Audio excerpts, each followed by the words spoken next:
Bularni endi bitta-bitta ko'rsatib bering yoki? Как раз shu ham obzor qilish uchun hamma lampalarimizni mana korobkasini ochib qo'yganman. Qara, mana bunisi birinchi variantimizda bo'ladi. Bu ikkita tarafli. Xolis yondan qilib yig'ib ishlatsang bo'ladi. Mana bu yerda osib qo'ygan joyi bor.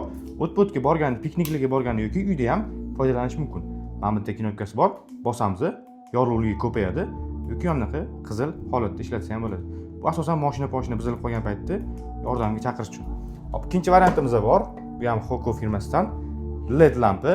Mana bu yerdan o'zgartirish mumkin, sensori bor. Mana har xil ko'rinishda yonadi. Mana bu tarafiga telefon qo'yiladi. Dars qilayotgan paytda asosan ishlatiladi. Hop, keyingi variantimiz bu ham Hokodan.